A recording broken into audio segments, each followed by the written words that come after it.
everyone. It's Lily here for Xicana Boxing, and we're here with current MMA instructor and future pro boxer, Kristina Castle, $1 Million Beast. Now, I'm pretty sure this is a question everybody asks you. Where does the nickname come from, $1 Million Beast?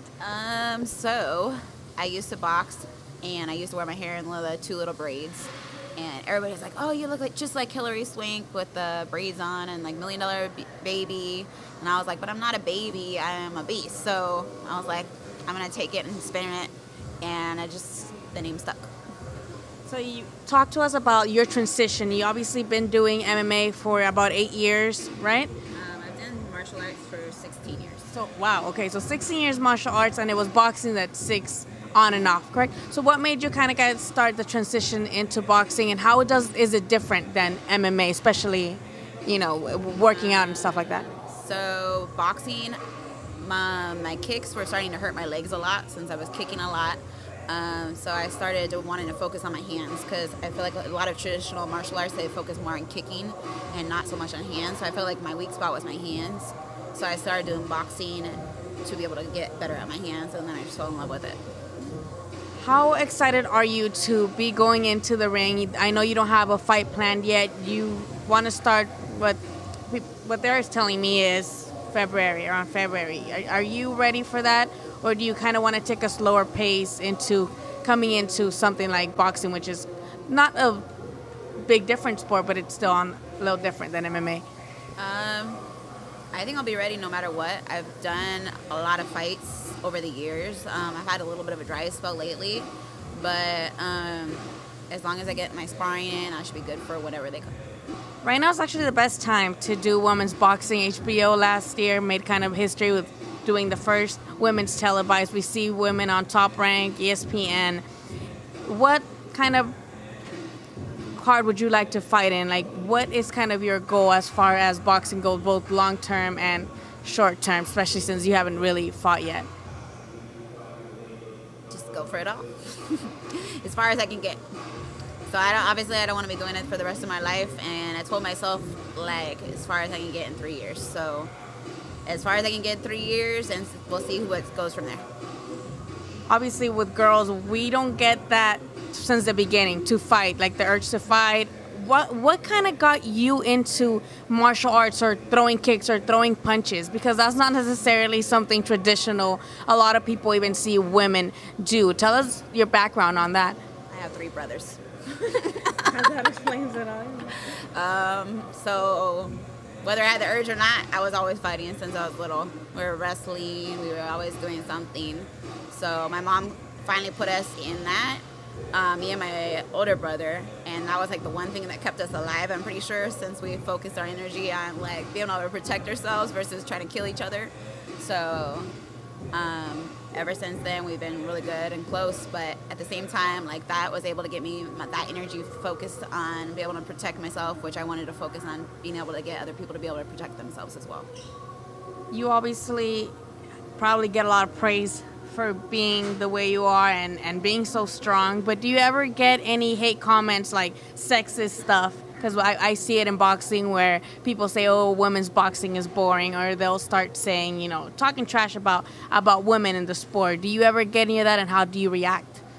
No, I've never got that. I've got people that will like hate on, like, "Oh, you have so much muscles, you must be on steroids," or something like that. I get that quite a bit, but other than that, most of them are like, "That's so cool, like, you're able to stand up for yourself and be able to, protect yourself if need be." So that's mainly the comments I get. We've seen recently as well, because of Floyd, the merging of boxing and MMA. Not necessarily him, because he's going by boxing rules. But what do you say to people that will maybe doubt you because they'll say, like, "Oh, look, MMA is not the same as boxing because of what Mayweather is doing, because Mayweather is going against mixed martial artists that, even though they weren't boxers." What do you got to say to people that would maybe have that argument? Mayweather's the best ever. That's what his thing is. it doesn't matter how long you've been doing MMA, your focus is never just your hands. And Mayweather's been doing it so long, it's just been his hands, that his hands are going to be better than any MMA fighter ever, because that's where his focus is. His focus has never been, I need to train my kicks, I need to train my ground game. It's just been one focus. He can get the best at that. And there's a lot of MMA fighters, UFC fighters, all that are really good with their hands, but they're not a great boxer because they don't know how to just do their hands. They have to set up their hands with their feet and set up their takedowns with their hands. So it's a different type of game. If they have to just rely on their hands, then most of them will be screwed. You talked off camera about your sparring partners being men mostly. Do you think that gives you the advantage? Because I'm pretty sure most women's boxers, even if they've been boxing their whole lives, I don't think they've gotten in the ring with men. Why do you usually spar with guys? Usually I spar with guys because that's usually the only ones that can hang with me. At the same time, there's not very many females that actually box that are my size, at least. And I don't know. I feel like women that I've fought with or sparred with, they're more scary than guys half the time because I don't know where stuff's coming from. They just start swinging and they get all crazy. And like a guy at least has like a boxing strategy and they're like knowing what they're doing. They're more catty. Yeah, and then the girls come in there and they're just all trying to knock me out. I'm like, okay, chill there. But yeah, there's benefits to both. You mentioned the weight situation, how there's not a lot of girls your size. Is that a concern of yours going into boxing, that the matchmaking will be a little bit difficult because of the size? And I know Luis said he wants to have you around 126. Is that something that you can maybe, change if the competition is not there? I think I'll be comfortable between like 126 to like 132. So somewhere in there I can find a good range. And I've always had to fight taller people. So I've never had a problem with fighting taller people, which a lot of people drop weight to avoid people's reach. So as long as I feel healthy and good, I really don't care about the weight. Have you ever knocked anybody out in the ring? Talk to us about what that feels like, and if not, are you looking forward to maybe knocking someone out in your pro debut? In sparring a couple times, I've knocked a couple people down where they had a long time to get back up, but they weren't completely out. 2 times those have been guys, and 1 time was with a girl. And then I broke a couple people's ribs, so that was just light sparring that they ran into my punches on accident. I wasn't meaning to do it. Do you feel bad? Because I wasn't trying to do it, so yeah, kind of. I was talking to Andy earlier, and I was talking to him about your conditioning and you working on your strength and conditioning, obviously. But we see a lot Mayweather haters who watch those fights against MMA fighters because they say, "Oh, I just want to pay because maybe they'll act on instinct and they'll kick him." I heard on the podcast that you were on that you accidentally kicked somebody once. Are you scared that maybe in the ring, your natural instincts, as blood is rushing through you and the adrenaline is rushing, or you might kick somebody?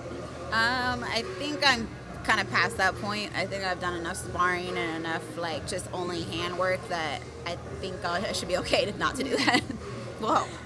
Would you ever do also just cross? I mean, you said you've done multiple competitions in mixed martial arts. Would you be open to doing both? Now, I'm pretty sure you know who Cecilia Breck is. She's undisputed right now. She's a champion, and she wanted to fight Cyborg. Now that Cyborg lost, I don't know if that will still be in her interest, but she had mentioned interest in kind of doing the Mayweather thing and merging. Would you be open to doing something like that as well? No, my body is pretty beat down from kicking so long, so I found boxing has been great on my body. Like, I haven't had my sciatic nerve act up so much, but that takes a lot of wear and tear in your body, so I don't think so, no. You do seem to have a lot of support from your team, Andy, Luis. They seem to be very supportive. Do you think that is going to play kind of a bigger role too when you step in the ring and knowing that, not only do you have them, but they're going to help you also get even a bigger fan base? Not that you need one because you have 20K followers on Instagram, but do you think that, how does that feel also to have such a nice support system? It's awesome. They are always checking in on me. They're always here bugging me and everything when I'm trying to train. They're trying to distract me, but it's awesome. It's fun, and it's been a great ride so far. Let people know where they can follow you so you can let them know when your first fight is going to be, and just anything else you want to tell the fans and what to expect from you on your first fight.